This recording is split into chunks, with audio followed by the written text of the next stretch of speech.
Good morning, YouTube. This is Chuck Reynolds. I'm going to welcome you to my channel again. And if you've been watching this channel for any time, you know there's a multitude of things we can be doing. Today, we're going to do a little more on scrapping today. If you saw my last video, you saw me do a little testing with a magnet. And what I thought was aluminum ended up being steel quite a few times. And what I thought was steel ended up being aluminum on some of them. So that's one way that we test. So let me get set up a little better than what I am. This is left over. All of this is from the ceiling fans. I did 2 of them. So let me get this cleaned up a little bit and I'll be back. Okay guys, so the best way to get money scrapping is to know what the metals are that you're trying to sell. And to do that, you have to separate a lot of times the things that look like something and get them out of something else you got, or you get downgraded. Like painted aluminum is a really great one. If you try to sell painted aluminum as regular aluminum, you're not going to get it. It's about half the price, sometimes more than half less than what regular aluminum is. So you got to be able to identify the metals. And I'll show you a couple of things here that's really easy. The easiest one is this. This little magnet that came out of who knows what. I've been scrapping long enough. I got magnets laying everywhere. So, and now this magnet tells me a lot. These are the top cover section of a ceiling fan, and it's real light, but there you go. It's not aluminum, it's steel. So, and the magnet does not stick at all. It does here. These are light, and the magnet doesn't stick to them either. So these can be either zinc or aluminum. These can be either zinc or aluminum. So we have to test those more. But we know, now we're starting to separate. We're going to have steel there. Then we'll have aluminum or zinc here, maybe 2 piles. Maybe a pile for the zinc and a pile for the aluminum. Because that's steel. These are the ceiling box mounts. And I would have thought they would be steel, but they're not. And I'm guessing because zinc is stronger than aluminum, and a lot of times they'll use zinc for something like this. Because what happens is when you're setting up a ceiling fan, if you notice there's a notch in the side of this, and if you put it in here and you turn it, there's a notch and a pin right there. So now your ceiling fan can swivel, but it can't turn because it's notched into the top of the box. As if you do this. Now this is pretty heavy, and I'm saying it's zinc, but I don't know that for sure. But it has 2 screws in it. And guess what? They're magnetic, they're steel. So you would have lost the zinc price clear down to steel. And zinc, I think, is like a $1.14, $1.15, something like that. Steel is 4.5 cents. So because these were in here, I would lose that price. Everything I got that was with this would go down to 4.5 cents at the yard. And it shouldn't be that way, but it is. And if you have something like this, if you were to sell this and try to get the wire price, you would lose the whole thing just because it's just like this. You go back to 4.5 cents a pound because that's steel. Those are steel. This is steel. This is plastic. So, and that's plastic. Hang on, let's see if I can get some more of this out of here. And this is probably a relay of some sort or another. And you say, okay, now it's clean, now we can use it. Well, no, see, this is brass, and it's small, but it would degrade this, and that is plastic. So you gotta go over your stuff. Now you've got a clean bunch of steel, except for the brass. And now this wire, it won't even go as insulated wire because you got all this junk hanging on it. So you got to get that all cleaned off and just go with or magnesium. There's a magnesium aluminum. I think they call it zinc 12. That's used a lot, and it's dangerous. If you're going to do any scrapping, you got to know what that is, and there's ways to figure out what's zinc, what's aluminum, and what's magnesium, and it will react to copper sulfate. And if you go to the, where did I get it? I got this at Home Depot, and that little jar right there is made by Zepp, and it's Zepp root killer for putting in sewer systems so if fruits get in it doesn't plug up your system. And it's also copper sulfate, which will discolor aluminum. We're going to mix up some of this copper sulfate. This is an old Windex bottle. You can see if there's Windex on it. I've got that much water in it. I don't think it makes a big difference how much you got. We'll take 1 cup of this copper sulfate, and there's all kinds of warnings on here about not breathing it. And here's an old funnel I got. So we'll use that to pour this one lid. So you can see, maybe you can't see, maybe you can see. There it is. So what we're going to do is this. Come on, in there, didn't it? Off. And what we're going to do, we'll take the other tool that's pretty important to have. If you don't have one, I would highly advise getting one. And it's now this one's a pretty expensive one. This is a DeWalt. So DeWalt, it's a 4.5 inch, and I've got what's left of a cutoff wheel on it. And that's enough to do what we're going to do, that much of a wheel. So what you need to do is take this cutoff wheel, and we'll grind on some of these things, and then we'll spray some of that copper sulfate on. Another ceiling fan, I guess we'll call it a tip today. You look here, this is the rod. It goes to your fan motor. And this is the swivel I just showed you. And this is the pin. This is pinned inside, like up in here. Oop, oop. I'm trying to drop it. Okay, so that sits in there, and you can't see it probably. Yeah, you can.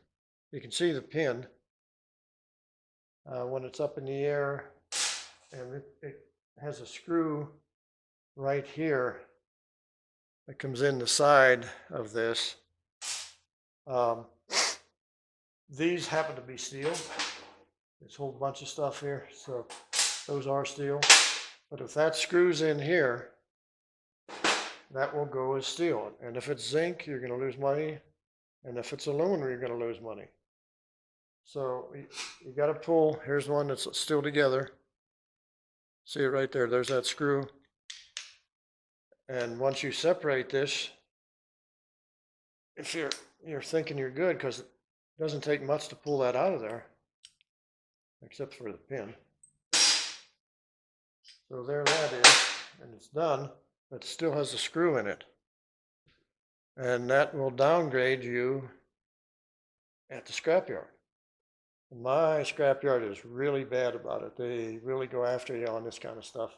I don't know, I got 3 of them laying here now. Oh, that one is too.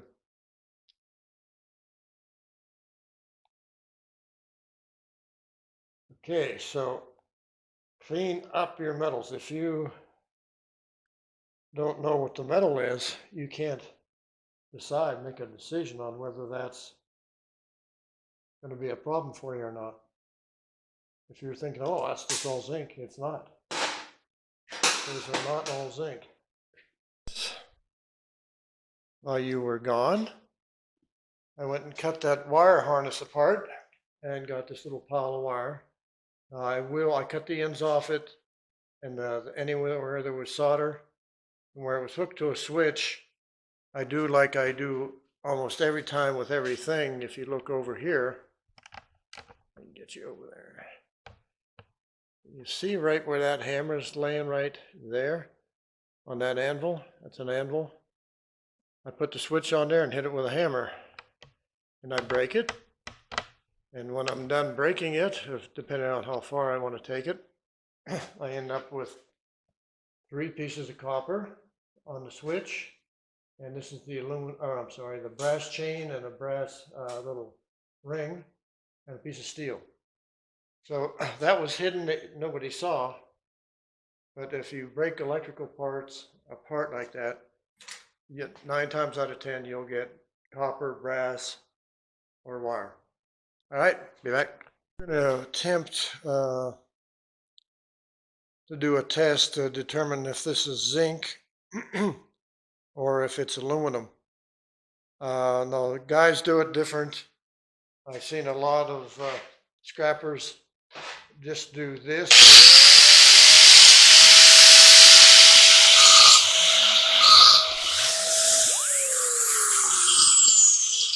And that's okay. That's silver looking, and this is light. To me, that's going to be aluminum. These are heavy. These are heavy. So what I'll do on these is this. We'll take this box support and do this.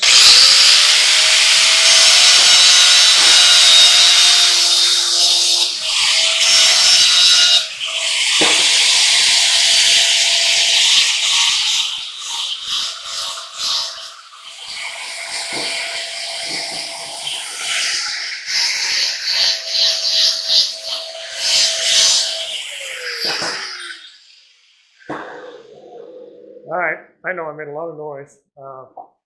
Hopefully we will accomplish something here. Just have to do it that way. And we'll spray on top. We'll see what kind of color. Now that changed black right away. And that one changed black right away. And so did that one. Well, that's interesting, isn't it? So that tells me that that's all zinc. Wow. I've got a lot of zinc here. I hope you can see that. I got too excited about what I was doing and wasn't paying attention. So let's turn you over there. And we'll zoom. Now you should be able to see. Well, I know you can see it, I don't know.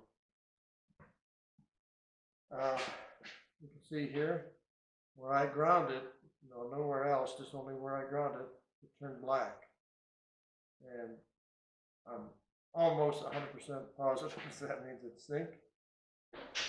This did the same here where I grounded, and that one did the same right there where I grounded. It turned black. They all turned black. So to make sure I'm telling you right, let me get a piece of aluminum.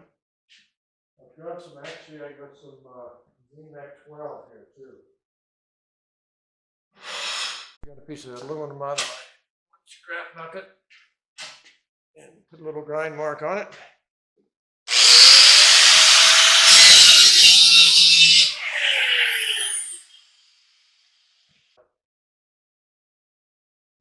It's definitely discolored, but it didn't go solid black. Let's see what the aluminum does. Now you're not seeing the aluminum, are you? Everybody thinks doing videos is easy. I don't know.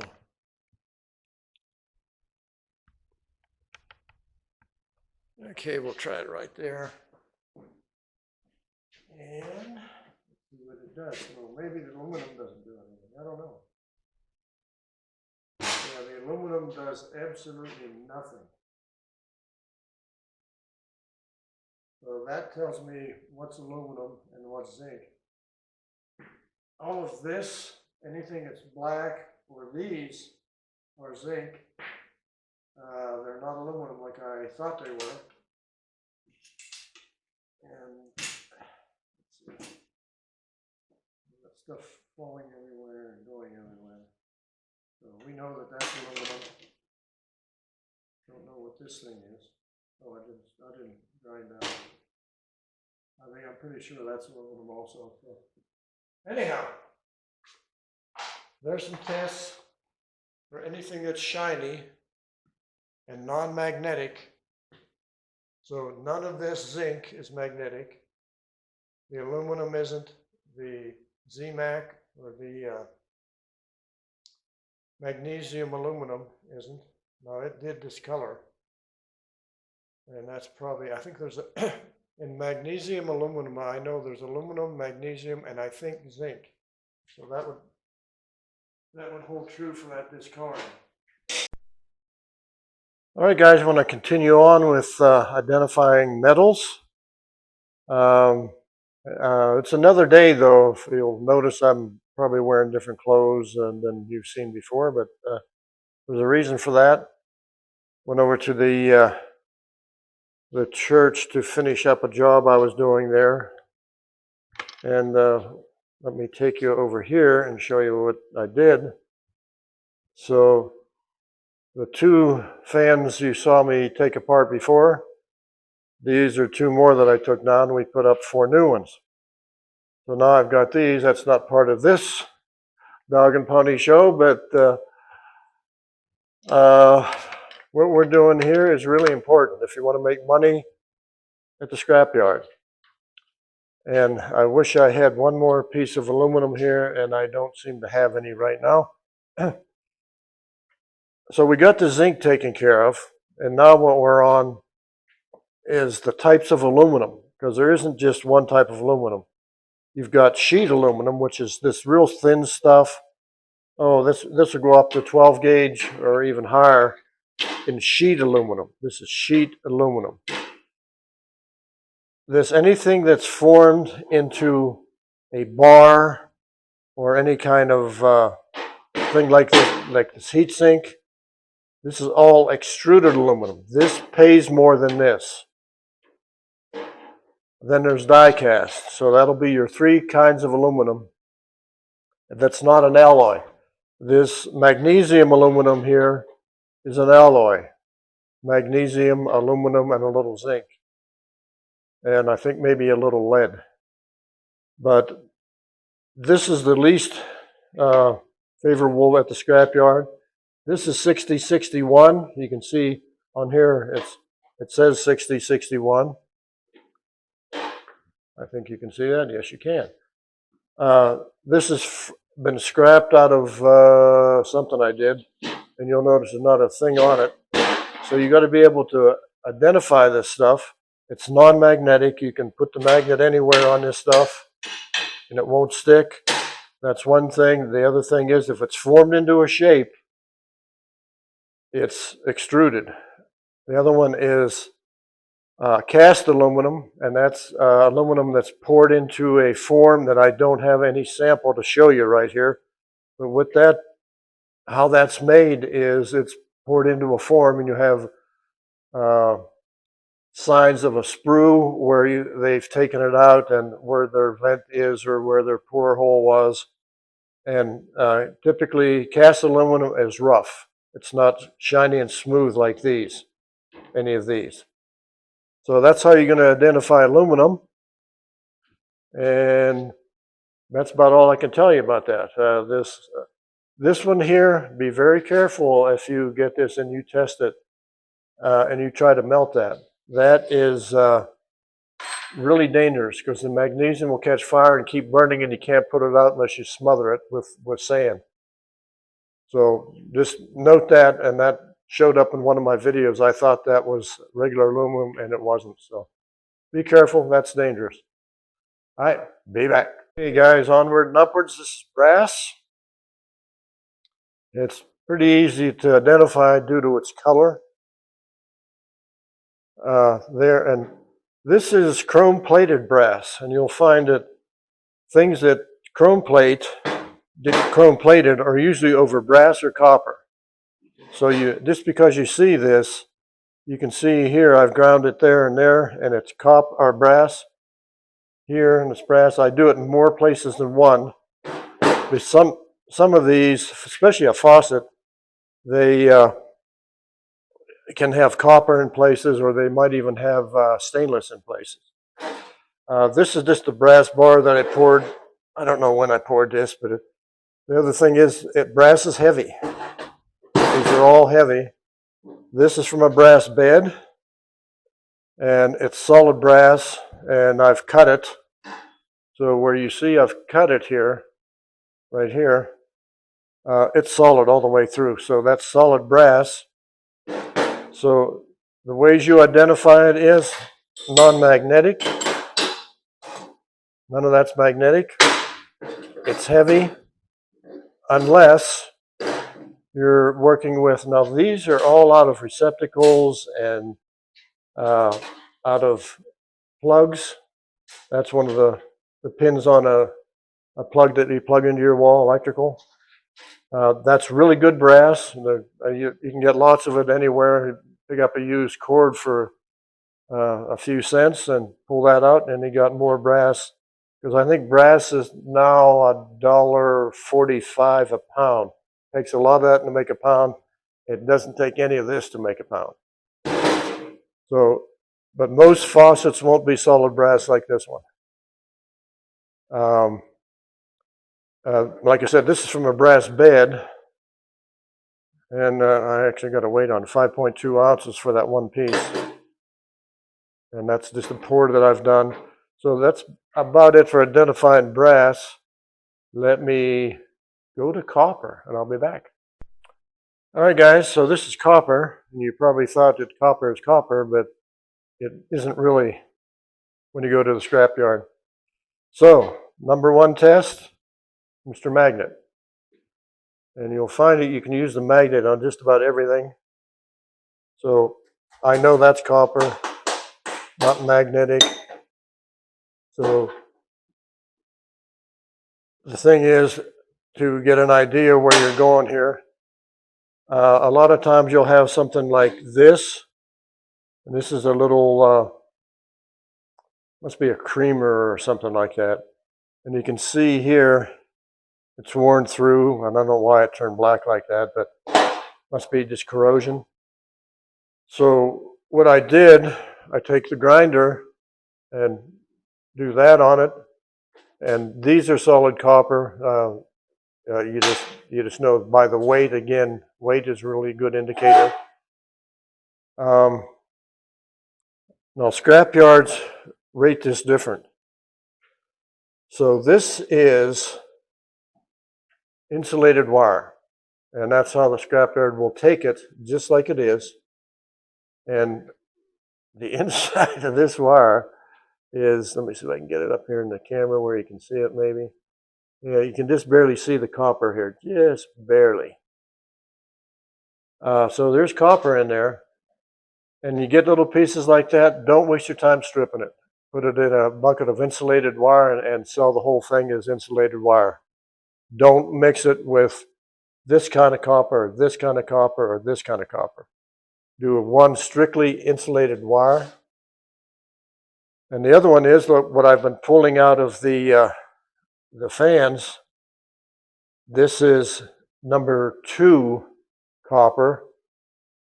Pays more than the insulated, but less than the number 1. This is number 1, and this is number 1 Bare Bright. The reason is, for it to be number 1, it needs to be clean, and it needs to be bigger than 1/16 of an inch, each strand. And this isn't, so that's why this is number 2. This is number 1. And there's no solder on it. If it has solder on it, it'll slide to number 2 or number 3 even. This is number 1. It's bare, but there's no solder or anything like that. This is the money copper. It's number 1 Bare Bright. And this is wire that I've stripped. And this is 12 gauge. So any of the wires you can strip and sell like this that's over 16 gauge is, and it's bare and it's bright. It can't be all corroded green or have solder on the ends of the wire. This is number one bare bright, and that's where the money is in copper. Is number one bare bright. I mean, it's your higher paying of all the metals. Steel is the worst. Right now at my yard is 4.5 cents a pound. Bare bright, I think, is $2.50, $2.75. Number one, number one is a little bit less than that's probably around $2.50. Number two, maybe $1.75. And insulated is like 95 cents a pound. That's my yard. That's here. It changes daily, so don't go by that. It's just an indicator of where all this copper is as far as pricing. So I got one more thing to show you, and then we'll call it quits on this one. Be back. This is the last thing. This is metal I've been collecting. Oh, this portion here, all of this, I've been collecting for probably 2, maybe pushing 3 years. This is stainless steel. And stainless steel pays more than regular steel. I think it might be at 75 cents a pound now instead of 4.5. And how do you know that it is? Again, it's heavy. It's not magnetic. Let's see, let's get a bigger one out here. This whole bucket here is stainless steel. You don't get a lot of it unless you're doing a lot of food processing stuff, anything to do with food, or like the cutters on a can opener. Sometimes they're stainless. Sometimes they get by with just doing mild steel. So you test it with a magnet. If it's not magnetic, and you throw it on the grinder or the cutoff wheel and grind a mark in it, which all these have a mark. There's one right there in this. Let's see if you're looking at that or not. Where are you? You see right there across it, the little grind mark there. And a lot of times stainless steel will spark. And then you know for sure if the magnet doesn't get it and it sparks a little bit, you're for sure that's stainless. Sometimes stainless, some of the stainless, I don't know what they're called, the less stainless are in it or whatever, it will slightly be magnet attracted. And I don't remember which stainless. There's all kinds of different categories of stainless steel. We've done steel, we've done stainless, we've done aluminum, we've done zinc, we've done brass, we've done copper. The alloys, I don't know what to tell you with an alloy. If you grind it and it sparks, throw it in a steel bucket. If it doesn't spark and it's silver, throw it in the aluminum bucket. If the magnet doesn't pick it up and it's brass colored, it's probably brass. So even if it's chrome, always hit chrome with a magnet, because it could be and more than likely is brass or copper underneath. Okay, that's it for this one, guys. If you like this video, you know the drill. Give it a thumbs up, share, subscribe. Give it a great comment. Definitely come back again, and stay safe out there. This is a dangerous hobby for getting cut. Metal cuts you up pretty bad sometimes. Be careful, and stay blessed, and God be with you on all you do. Be back.